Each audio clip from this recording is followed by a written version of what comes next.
potentially, and it blunts the sort of sense that Labour has responded to the crisis with fairness, because it's quite hard to argue that VAT is a fair tax.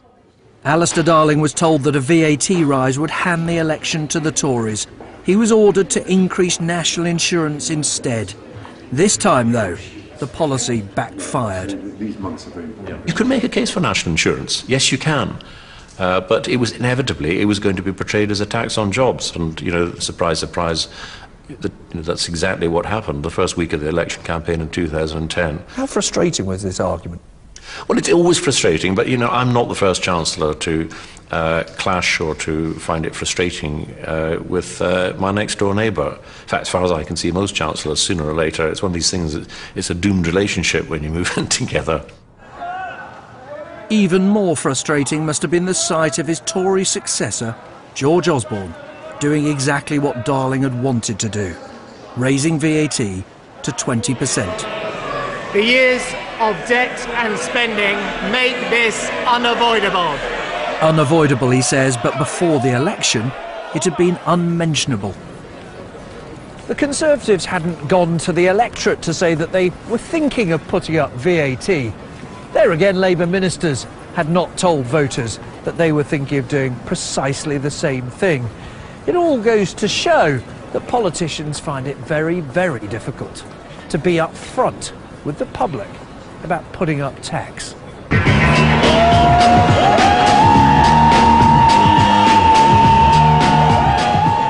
For government after government, raising enough tax to cover their spending has been a political nightmare. But people who take to the streets have no such worries.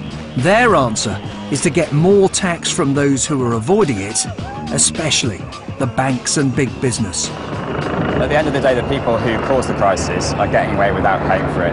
And the people that I see in my community living in the shadow of these banks, we're suffering, we're having our services cut. We've really got to challenge this idea that businesses somehow are constrained by paying tax. The idea that they should get away from their tax means other people have to pay that tax for them. A growing number believe that bankers and those they see as greedy businessmen are getting away with avoiding what they really owe. And the taxman is seen as being a mere amateur compared with the professional tax avoiders of the corporate world. Big companies have one advantage over all the rest of us. They can make their affairs really, really complicated. And because they can, they become really difficult to understand. And that means the job of collecting tax from them is quite hard because no one quite knows the truth. And as a consequence, they pay less tax than you do, I do, and most people watching this programme will pay. Cowardly politicians have put us into this situation, and we now need some courageous ones to get us out of it. Of both parties? Of both parties. Of all parties.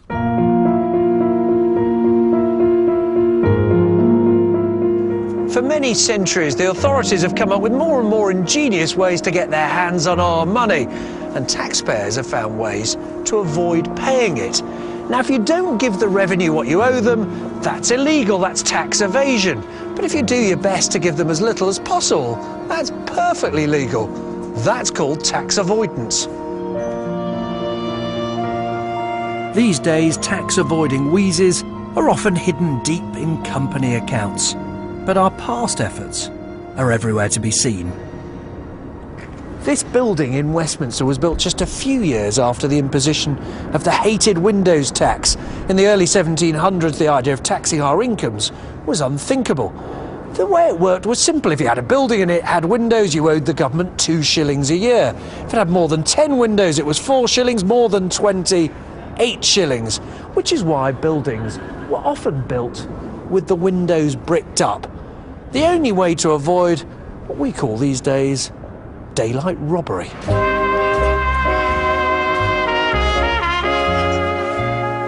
Down Coronation Street, avoiding tax is what you do when you pay the plumber in cash. But the programme vividly shows how politicians themselves can make avoidance easier by making the tax system too complex.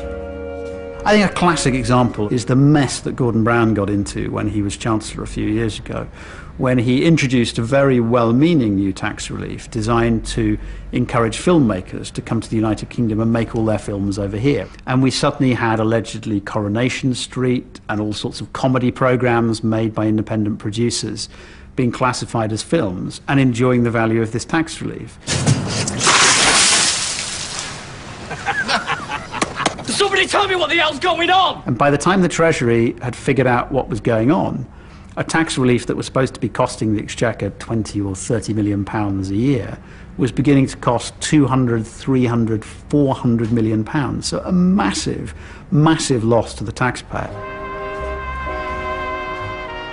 So tax avoidance created by a well-meaning Chancellor? This was tax avoidance on an industrial scale, created precisely by the government, not thinking through the consequences of the measures it was taking and not putting in place the protection necessary to make sure this tax allowance didn't grow out of control.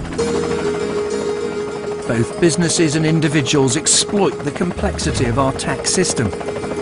Billionaire John Caldwell was branded a tax avoider a few years back. He was paying himself and his executives via a tax-free trust in Jersey and had to refund the Exchequer millions of pounds. Those words, tax avoider, how do you feel when you hear them? Well, avoidance still doesn't sound great, does it? But all it really means is somebody legally minimising their tax liability. And you tell me what grown up in the UK as paying tax wouldn't like to minimise the tax through whatever means they can. John Caldwell has now paid a fortune in taxes, but he says avoidance is simple for people like him. You know, there's so many of my friends that have done tax planning by leaving the country, and the country's so much the poorer for it. Some people say that taxes are, for the very rich, effectively voluntary. I think taxes are totally voluntary for the very rich. You know, we all have the freedom of choice to leave the country, to go to a tax-free state and end up selling your business or generating income and doing it in a virtually tax-free environment.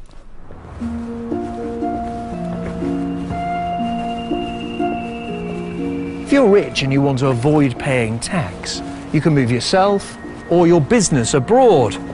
There is one thing, of course, that is very hard to move abroad: your house.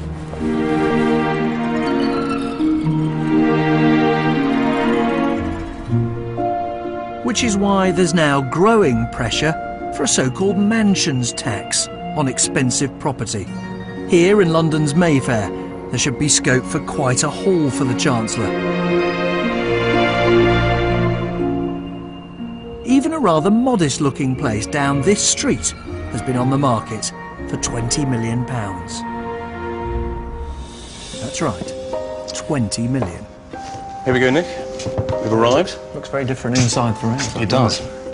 Estate agent Liam Bailey gave me a tour. Open plan, ready to move into. In this market, really, the buyers for this type of property, what they're looking for is a property which is absolutely finished before they move in. So almost like having a hotel room, you sort of come in and you can use it. Exactly right. Some say that a tax on expensive property offers a way of getting the very rich to stump up more. And there's another argument too. It turns out that the people who can afford places like this can pay a lot less tax on their purchases than most ordinary mortals. If I was buying this, stamp duty would be a bit of a worry if I even had the money. Well, it'd be 5%, so you'd be paying £1 million in stamp duty. And can I avoid that? You could buy potentially through an offshore company structure, and effectively you'd be paying 0.5%. So I'm saving £900,000. Rich foreign buyers can also escape having to pay capital gains tax when they sell up. And council tax isn't much of a worry either. Well, this would be banded, band H, the top band, so you'd be paying the maximum council tax in the area. Which is the same for this 20 million or more house as it is for some £500,000 flat down the road. Could be. For politicians who see pitfalls in other taxes, Raising money from expensive property may sound a surefire winner. But hold on, have you forgotten the fuss created by other property taxes, like the rates? Would a property tax be an easy and politically pain-free way of raising a large sum of money? There is an economic rationale for a property tax, beyond doubt. In my view, it would be political suicide for anybody to do it. The British are attached to housing. They see housing as a source of wealth. Of course, a lot of it is inflation and is due to the scarcity of housing. It's not productive wealth in that sense. But I think a property tax would be political madness. I think that wealth and land taxes tend to be ones that are very popular with economists, and they tend to be less popular with politicians. And that's because people often don't like the idea of being taxed on things that they have already purchased out of income which has been taxed. And of course people don't like new taxes in general. The tighter the squeeze gets on us all, the more pressure government will be under to raise taxes on the sorts of people who can afford houses like this. And if they say, look, we're ready to move abroad, there'll be plenty of people who say either good riddance or it's just an idle threat. But the dilemma that politicians will face is the same as we've seen before. If you want to really raise money on the rich, you'll end up hitting people who regard themselves as not rich at all, which of course takes us back precisely to where we started. In this series, we've seen how politicians, urged on by us, have been spending more and more and more for decades. Now that the economic clouds have become darker, the sums no longer add up. We voters have begrudged giving politicians the extra tax needed to pay for it all. Do you resent sometimes your taxes going from you to someone else? I've resented it all my life, yeah. The rich don't want to pay more. So many of my friends and acquaintances have done tax planning by leaving the country. And the rest of us seem to think we pay quite enough already. I have to try quite hard to make ends meet. And when politicians try other wheezes to raise tax, they get into trouble. It's as clear as mud, isn't it? It really, really is. They say they simply can't win. If someone can think of a popular tax, then they should phone up and let us know, because it isn't obvious there is one. But curiously, the current economic crisis may force us to confront head-on our troubles with tax. Governments keep on changing and tweaking the existing system, creating things that are more and more complex and irrational. Perhaps, once, twice, 3 times in every century, there is a fundamental opportunity to do something more radical, to clear away all the debris that's built up from decades of incremental government policy. But if we don't make some of these big changes now, the opportunity to do so again may not come for another 20, 30 years. For years, any politician living on this street who's dared to admit they might need to tax us a bit more and spend a little bit less has found themselves punished. No wonder then that whether they're Labour or Conservative, they've tended to pretend that they can spend more and more and yet tax less and less. If there's one advantage of the current economic crisis, perhaps it's this, that we can have a more grown-up debate about your money